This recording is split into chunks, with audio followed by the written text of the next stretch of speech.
Hello friends, जय माता दी। कैसे हैं आप सब? दोस्तों, हम सभी जानते हैं कि सूर्य ने धनु राशि में प्रवेश कर लिया है और खर मास शुरू हो चुका है। गुरु की राशि में सूर्य का ये गोचर मीन मास यानी कि खर मास कहलाता है। इसे मीन मास या काली रात भी कहा जाता है। इन दिनों कोई भी शुभ काम नहीं किए जाते। खासकर धनु राशि बृहस्पति की अग्नि राशि है और इसमें सूर्य का प्रवेश विशेष परिणाम पैदा करता है। बीमारियां हो, रोग हो, ये बढ़ते हैं। लोगों के मन में खूब सारी चंचलता आती है और इस समय इसी ज्योतिष कार्यों के कारण शुभ कार्य वर्जित बताए जाते हैं। अतः इसे धनु खरमास भी कहते हैं।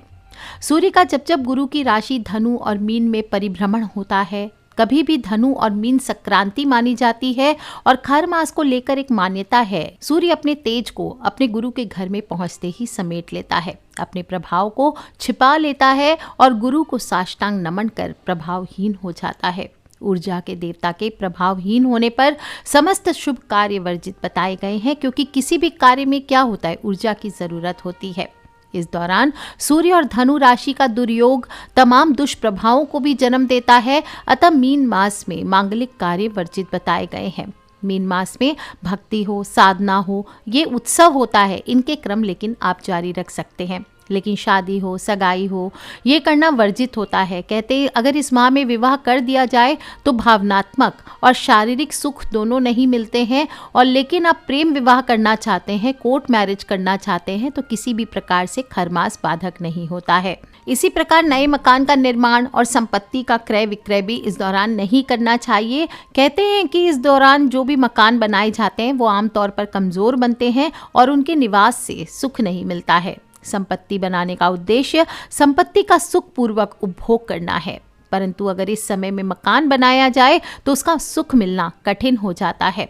कई बार तो काम बीच में रुक जाता है, बाधाएं आने लगती है और मकान कभी कभी पूरा नहीं होता और कई बार तो दुर्घटनाओं की संभावनाएं भी बन जाती है। और इसलिए इस अवधि में बनाए गए मकान आमतौर पर कमजोर होते हैं, उनको निवास का सुख नहीं मिल पाता। खर मास के दौरान बहुत सारी चीज़ें होती है जो इंसान को नहीं करना चाहिए।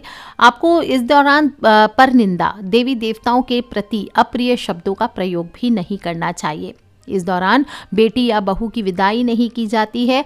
इस दौरान तामसिक भोजन नहीं किए जाते हैं। आसान शब्दों में कहें तो नॉनवेज आदि चीज़ों का सेवन नहीं करना चाहिए और सोमरस यानी कि ड्रिंक्स आदि का भी परित्याग करना चाहिए। इस दौरान कोई भी नया व्यवसाय या नया कार्य शुरू नहीं करना चाहिए। कहते हैं आर्थिक मुश्किलों को जन्म देता है और अंत में वो काम नुकसान ही दे करके जाता है। और इस दौरान शुरू किए गए व्यवसाय कई बार बीच में रुक भी जाते हैं और कई बार तो कर्ज भी चढ़ा देते हैं या फिर लोगों के बीच में धन फंस जाता है। अन्य मंगल कार्य जैसे द्विरागमन, कर्णबेधन यानी कान में छेद कराना, मुंडन कराना, ये सब भी वर्जित होते हैं। कहते हैं कि इस दौरान रिश्ते खराब होते हैं। इस प्रकार के अगर फंक्शन किए जाए घर में, और कहा जाता है वैसे तो 16 संस्कारों में कोई भी धार्मिक अनुष्ठान नहीं करना चाहिए, लेकिन गया में किसी का श्राद्ध आदि करने वाले हैं तो इसमें कोई बंधन नहीं होता है। और हर रोज जो अनुष्ठान है या जीवन मरण के अनुष्ठान है उसमें रोक टोक नहीं होती है। अब देखा जाए तो 14 जनवरी 2022 तक कोई भी शुभ कार्य आप नहीं कर सकेंगे। और इसके अलावा कोई भी व्यक्तिगत संस्कार जैसे नामकरण हुआ, यज्ञोपवीत हुआ, विद्या आरंभ हुआ, अन्नप्राशन हुआ, चौलकर्म हुआ, उपनयन संस्कार हुआ, वास्तु पूजन हुआ, ये मांगलिक कार्य भी आपको नहीं करने हैं। सीमांत हुआ, जातकर्म हुआ, अन्नप्राशन हुआ, यदि पहले से तय हुए हैं तो इस अवधि में किए जा सकते हैं। दोस्तों, मलिन मास है, अतः मल मास कहा गया है, परंतु कुछ कार्यों को इस माह में करना लाभदायक भी माना जाता है। ऐसा नहीं कि सारे गलत ही काम होते हैं। शास्त्रों में मल मास शब्द की ये व्युत्पत्ति ऐसे बताई गई है, मली सन मलोचति गच्छतीति मलि म्लुचः, अर्थात मलिन गंदा होने पर भी यह आगे बढ़ जाता है। और इस समय सूर्य देव हो देवगुरु से आशीर्वाद लेने और सलाह लेने जाते हैं। पौराणिक कथाओं में ऐसा बताया गया कि सूर्य देव सदैव गतिमान रहते हैं और उनके गतिशील रहने से ही हम सभी जानते पूरी सृष्टि भी गतिशील है। उनकी ऊर्जा से ही सभी जीवों को ऊर्जा मिलती है, पेड़ पौधों को जीवन मिलता है। और यदि वो गतिहीन हो गए यानी कि वे कहीं भी ठहर गए तो बहुत बड़ी समस्या होने वाली है। इस कारण सूर्य देव हमेशा अपने 7 घोड़ों वाले रथ पर सवार होकर परिक्रमा करते रहते हैं और सूर्य देव के जो रथ के घोड़े होते हैं लगातार चलने के कारण थक से जाते हैं। तो ये देखकर सूर्य देव को दया आ गई। उन्होंने एक तालाब के किनारे अपने रथ को रोक दिया और घोड़ों को पानी पीने के लिए छोड़ दिया। 7 घोड़े पानी पीने लगे और विश्राम करने लगे, लेकिन समस्या यही थी कि सूर्य देव एक स्थान पर रुक नहीं सकते थे। तभी संयोग से उन्हें तालाब के किनारे 2 खर यानी गधे मिल गए। अब सूर्य देव ने अपने रथ में उन 2 गधों को जोड़ दिया और उनको लेकर परिक्रमा करने निकल पड़े।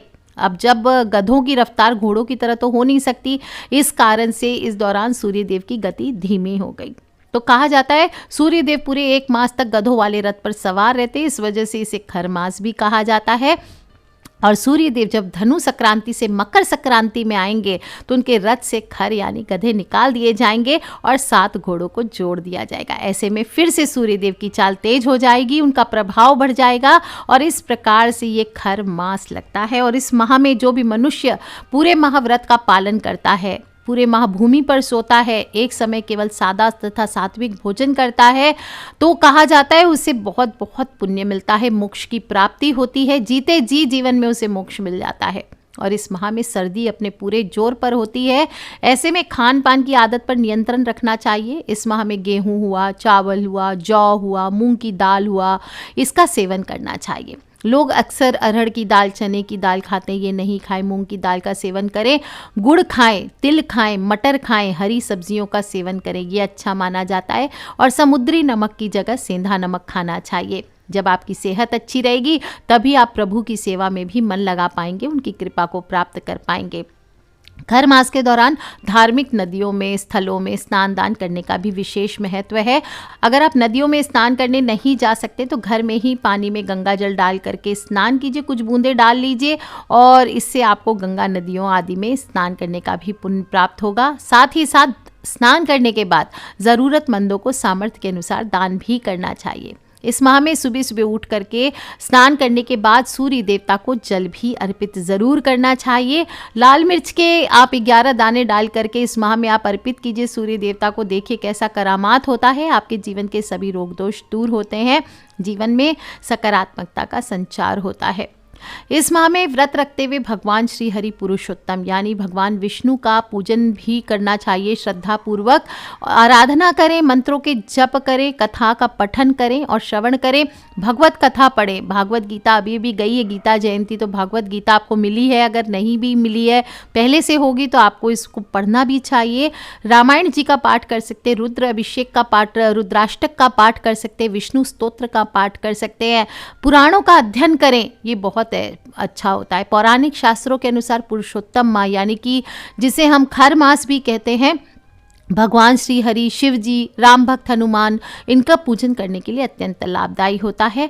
कहते हैं कि अक्षय पुण्य की प्राप्ति होती है, जीवन के समस्त पीड़ा, कष्टों तथा परेशानियों से मुक्ति मिलती है।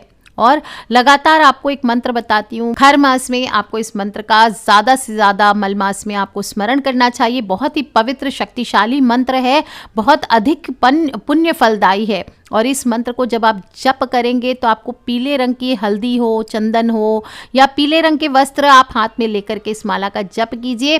गोवर्धन धरम वंदे गोपालम गोपरूपिणम गोकुल उत्सव मीशानम गोविंदम गोपिका प्रियम। इस मंत्र का आपको ज़्यादा से ज़्यादा जप करना चाहिए। और इस मंत्र के साथ साथ आप धार्मिक तीर्थ स्थलों पर अगर स्नान करते हुए इस मंत्र का जप करते हैं तो मोक्ष की प्राप्ति होती है, अनंत पुण्यों को आप प्राप्त करते हैं। दोस्तों, खर मास है तो माता लक्ष्मी की कृपा दृष्टि पाने के लिए शुक्रवार के दिन आपको लक्ष्मी स्तोत्र का पाठ करना चाहिए। और इस पाठ को करने से, सुनने से धन धान्य में कभी कमी नहीं होती, लक्ष्मी माता का आशीर्वाद प्राप्त होता है, साथ ही परिवार में सदस्यों के बीच प्रेम बना रहता है। व्रत का महीना है, उपवास का महीना है, पूजा पाठ का महीना है, बहुत ही महात्म्य वाला महीना है। और इस मास में आप जो भी कार्य करते हैं आपको अत्यधिक फल मिलता है। और कहते हैं कि मनुष्य सीधा गोलोक में पहुंचता है, भगवान श्री हरि कृष्ण के चरणों में स्थान पाता है। और इस माह में तुलसी का पूजन भी बहुत बहुत खास माना जाता है। ऐसे भी तुलसी मैया की पूजा हर घर में सबको रोज शाम को करनी चाहिए। और खर मास में कहते हैं कि जो व्यक्ति तुलसी की पूजा करता है उसे जीवन में धन और ऐश्वर्य बिन मांगे ही प्राप्त हो जाते हैं। शाम को तुलसी के पौधे के नीचे दीपक जरूर जलाना चाहिए। तुलसी माता की पूजा करते समय ओम नमो भगवते वासुदेवाय इस मंत्र का जप कीजिए या तुलसी नामाष्टक का पाठ कीजिए, और या फिर तुलसी नहीं तो आप पीपल का पूजन भी कर सकते हैं। गीता जी में श्री कृष्ण भगवान ने अपने आप को पीपल के स्वरूप का ही बताया गया है। इसमें विष्णु भगवान का वास माना गया है, इसलिए पूरे माह में आप नियमित तौर पर पीपल के वृक्ष की पूजन कर सकते हैं, उन्हें जल अर्पित करें और पीपल के नीचे दीपक जलाएं। दोस्तों, इस माह में खर मास में शुभ काम करना वर्जित बताया जाता है। कुछ ऐसे काम होते हैं जिनको करने से दान पुण्य का 1000 गुना आपको फल मिलता है। किसी भी ब्राह्मण जो सुपात्र ब्राह्मण हो उनको आपको दान करना चाहिए। इसके अतिरिक्त एक महत्वपूर्ण बात यह भी है कि खर मास महात्म्य की कथा का पाठ भी आपको सुनना या बोलना चाहिए श्रद्धा पूर्वक। रोज निश्चित समय पर आप रोज इस पाठ को करें और आप देखेंगे कि आपकी जीवन की बहुत सारी कठिनाइयां दूर होती है। साथ ही साथ जो खर मास की 9वीं तिथि आती है, इसमें कन्याओं को भोजन करना काफ़ी फलदायी माना गया है। भूखे लोग हुए, पशु हुए, इनको भोजन कराएं। कोई गुरु मंत्र है तो खर मास है, आपको इस दौरान इस मंत्र का जप जरूर करना चाहिए। ज़्यादा से ज़्यादा रामायण हुआ, गीता जी हुआ, धार्मिक और पौराणिक ग्रंथ हैं, पुराण हैं, शास्त्र हैं, इनको पढ़ने का महत्व और या फिर इनका दान करना बहुत महत्वपूर्ण माना गया है। वस्त्र दान हो, अन्न दान हो, गुड़ और घी से बनी हुई चीज़ों का दान हो, ये अत्यधिक शुभ माना गया है। और गरीबों की मदद जितनी हो सके उतना कीजिए, आपको लाभ होगा। और ध्यान रखें, कुछ करें ना करें, इस माह में रोज आपको नियमित रूप से सूर्य को जल जरूर चढ़ाना चाहिए।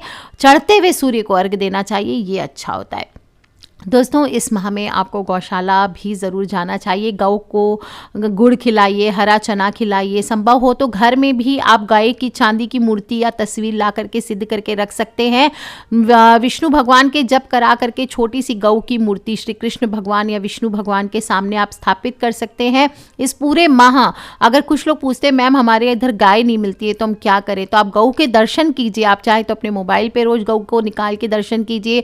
अपने घर में आप श्री कृष्ण भगवान के साथ गौ की फोटो लगा सकते हैं, या छोटी सी गौ, चांदी की गौ आप अपने घर में लड्डू गोपाल के सामने या फिर विष्णु भगवान की तस्वीर के सामने या कृष्ण भगवान की फोटो के सामने स्थापित करके रखिए। इससे भी ज़बरदस्त रूप से भगवान आपसे प्रसन्न होते हैं, आपकी सभी मनोकामनाएं पूर्ण होते हैं। तो दोस्तों, खर मास में कोई भी काम करने से पहले ये जो छोटी छोटी बातें मैंने बताई है इसका ध्यान ज़रूर रखिए।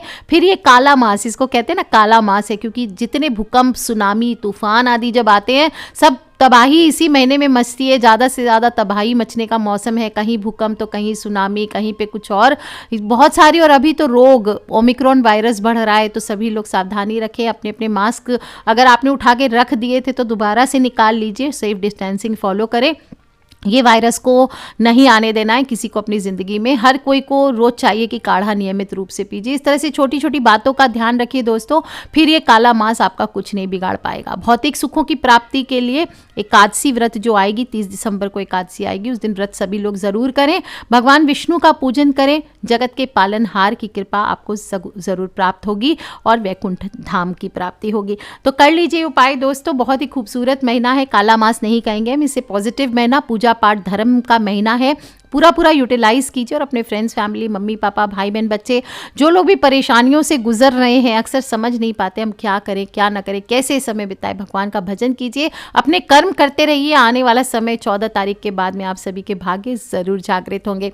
आने वाले वीडियोज़ में आपको बताऊंगी कि 2022 आपके लिए, हर राशि वाले के लिए क्या स्टोर में लेकर के आ रहे हैं। सो तैयार रहिए दोस्तों, खिलखिलाते रहिए, मुस्कुराते रहिए, सब्सक्राइब करके रखें ताकि आने वाले वीडियो से आप और मैं कनेक्टेड रहें और अपने फ्रेंड्स, फैमिली, मम्मी पापा, भाई बहन, बच्चे सभी लोगों से खर मास का कंप्लीट इन्फॉर्मेशन है, प्लीज़ शेयर करना बिल्कुल ना भूलें। Take care friends, love you all. जय माता दी, बम बम भोलेनाथ की।